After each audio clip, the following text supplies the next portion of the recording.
Haters ഇല്ലാത്ത ഒരു നടനാകാൻ ഭയങ്കര പാടാണ്. എന്നാ കാണിച്ചെന്ന് പറഞ്ഞാലും ആൾക്കാർ എന്തെങ്കിലും കുറ്റം പറഞ്ഞുകൊണ്ടേയിരിക്കും. അങ്ങനെ ആകാൻ ചിലർക്ക് പറ്റും. അങ്ങനെയുള്ള ഒരാളുടെ ഒരു പടത്തിന്റെ ഒരു ഇംപ്രഷൻ പോലൊരു ട്രെയിലർ വന്നിട്ടുണ്ട്. അത് കാണാതിരിക്കാൻ പറ്റത്തില്ലല്ലോ. ഹലോ ഓൾ, ഈ സിനി ടോക്സിലേക്ക് എല്ലാവർക്കും സ്വാഗതം.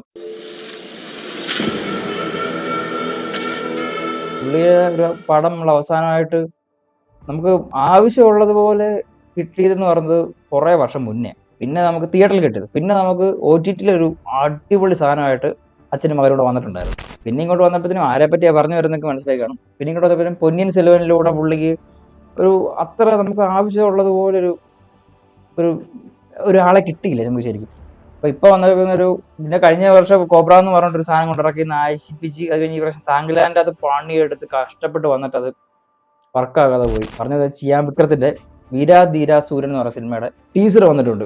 അതിനൊരു കുറച്ചുനാൾ മുന്നേ ഒരു ചെറിയൊരു ടീസർ പോലത്തെ സാധനം വന്നിട്ടുണ്ട്. അടിപൊളിയായിരുന്നു അതിന്റെ ഒരു മേക്കിങ്ങും സാധനങ്ങളൊക്കെ. ഇത് ഡയറക്റ്റ് ചെയ്തിരിക്കുന്ന SU അരുൺകുമാർ എന്ന് പറയുന്ന ഡയറക്ടറാണ്. പുള്ളിയുടെ പേര് അത്ര ആൾക്കാർക്ക് ഫെമിലിയർ അല്ലായിരിക്കും, പക്ഷെ ഒരു പടം പറഞ്ഞാൽ ഏറെക്കുറെ എല്ലാവർക്കും അറിയായിരിക്കും. ചിത്ത എന്ന് പറയുന്ന സിനിമ ഡയറക്റ്റ് ചെയ്ത പുള്ളിയാണ്. അതിന് മുന്നേ ഞാൻ പുള്ളിയുടെ പടം കണ്ടേക്കുന്നത് സേതുപതിയാണ്, വിജയ് സേതുപതി വെച്ചിട്ട്. അത് ഒരു അടിപൊളി ഒരു പോലീസ് ആക്ഷൻ ത്രില്ലർ ഡ്രാമ ആണ്. സേതുപതി എന്ന് പറയുന്ന സിനിമ വിജയ് സേതുപതിയെ വെച്ച് പുള്ളി ചെയ്തിട്ടുണ്ടായിരുന്നു. പുള്ളി പ്രൂവ്ഡ് ആയിട്ടുള്ള ഒരു ഡയറക്ടറാണ്. അപ്പം നമുക്ക് നോക്കാം എന്നാണ് കാണിക്കാൻ പോകുന്നത് എന്നുള്ളത്. നമുക്ക് മഹാൻ എന്ന് പറയുന്ന സിനിമ തിയേറ്ററിൽ മിസ്സാകുന്ന സിനി ഫൈൽ പോലുള്ള ആൾക്കാർക്കും ഭയങ്കര ഒരു വിഷമമായിരിക്കും. അത് ആ റേഞ്ചിലൊരു പടമാണ് നമുക്ക് തിയേറ്ററിൽ പുള്ളിയുടെ വേണ്ടത്. അപ്പം അങ്ങനെ ഒരു പടം ആകട്ടെ, അല്ലെങ്കിൽ ടീസർ കാണുമ്പോൾ നമുക്ക് മനസ്സിലാവും ഏത് രീതിയിലുള്ള ഒരു പടം അങ്ങോട്ട് വരാൻ പോകുന്നത് എന്ന്. ഒത്തിരി എക്സ്പെക്ട് ചെയ്യാനും പാടില്ല എന്നൊക്കെയാണല്ലോ പറയുന്നത്. അപ്പോൾ നമുക്ക് നോക്കാം വീരാസൂരാധീരൻ എങ്ങനെയുണ്ട് ടീസർ എന്ന്.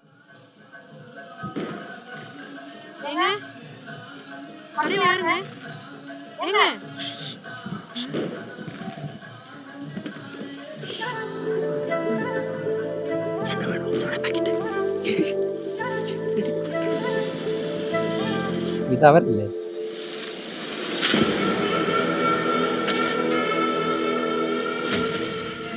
ആണല്ലോ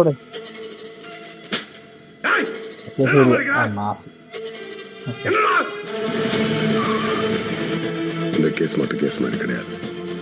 இன்னைக்கு மிஸ் ஆச்சுன்னா லைஃப் டைம் மிஸ் தான். கண்டிப்பா இன்னைக்கு மிஸ் ஆச்சுன்னா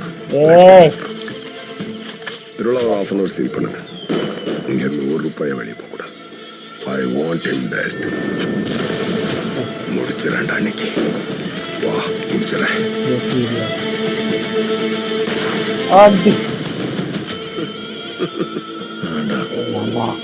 பேசாம போயிரு.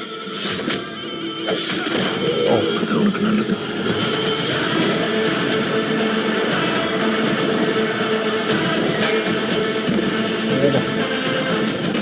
ഏതാ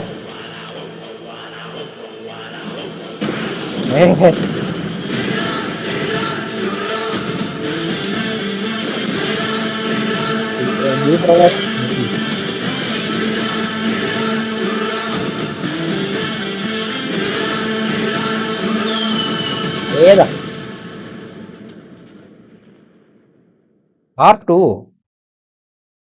ടു ഉണ്ടെന്നാണോ അതോ അവസാനം പാർട്ട് 2 നാളെ കാണിച്ചു നോക്കട്ടെ. വീരാധീര സൂര്യൻ പാർട്ട് 2 എന്താ അത് അങ്ങനെ ഒരു ടോക്ക് അവിടെ? ഇത് എന്തെന്താ വർക്കാവുന്നില്ല ഈ ലാപ്ടോപ്പ്? വീരാധീര സൂര്യൻ പാർട്ട് 2. ഞാൻ ആദ്യം പാർട്ട് 1 ഇറക്കുന്നത്. പക്ഷെ കൊള്ളാം കേട്ടോ ടീച്ചർ. നമുക്ക് കുറച്ച് പിന്നെ അവിടെ സുരാജ് ചേട്ടന്റെ സ്ക്രീൻ പ്രസൻസ് ഒക്കെ അടിപൊളിയായിട്ടുണ്ടായിരുന്നു. അതുപോലെ തന്നെ SJ സൂര്യ പുള്ളി കണ്ടിന്യൂസ് ആയിട്ട് കുറെ ഒരേ ടൈപ്പ് സാധനം തന്നെ ഇങ്ങനെ പിടിച്ച് വരുന്നുണ്ട്. മാറ്റി ഇത് വേറെ എല്ലാവരും അതാണ് ആഗ്രഹിക്കുന്നത്. പക്ഷെ ചെറിയ ചേഞ്ച് ഒക്കെ വരണമല്ലോ. നമ്മുടെ ഏതുകൊണ്ടാണ് മാനാട്, അത് കഴിഞ്ഞ് വന്ന മറ്റേ മാർക്ക് ആന്റണി, നാച്ചുറൽ സ്റ്റാറുമായിട്ട് ചെയ്ത ആ പടത്തിൻ്റെ അകത്തും സന്നിവാരം സരിപ്പാതോ ആ പടത്തിൻ്റെ അകത്തും ആ ഒരേ മാനറിസമാണ് SJ സൂര്യ പിടിച്ചിരിക്കുന്നത്. ഇപ്പൊ ഇതിനകത്ത് മാറ്റം. ആദ്യം ഒരു കോമഡി പറയുമ്പോൾ നമ്മൾ ഇഷ്ടപ്പെടുമല്ലോ. രണ്ടാമത് പറയുമ്പോൾ പിന്നെ ചെറിയ ചിരിയൊക്കെ വരും. മൂന്നാമത് പറയുമ്പോൾ പിന്നെ എന്നെ പറയുന്നതെന്നൊക്കെ ഓർക്കും. ആ ഒരു സ്ഥാനത്തോട്ട് പോകരുത്. പിന്നെ ജീവപ്രകാശിന്റെ മ്യൂസിക്, ജീവപ്രകാശ് ഒരു ഇങ്ങനെ നാട്ടിൻപുറത്ത് നടക്കുന്ന വിന്റേജ് മൂവീസിനകത്ത് കൊടുക്കുന്ന ഒരു ബാക്ക്ഗ്രൗണ്ട് സ്കോറും മ്യൂസിക് ഒക്കെ ഉണ്ട്. അത് ഭയങ്കര അടിപൊളിയാണ്.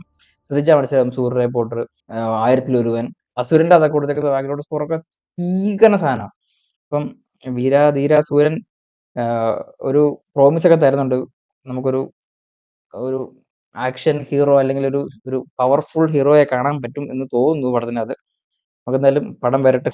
പടം ജനുവരി 2025 ജനുവരിയിലാണ് പടം വരുന്നത് കേട്ടോ. അപ്പം ഒരു മാസം കൂടെ വെയിറ്റ് ചെയ്താൽ മതി. വരട്ടെ.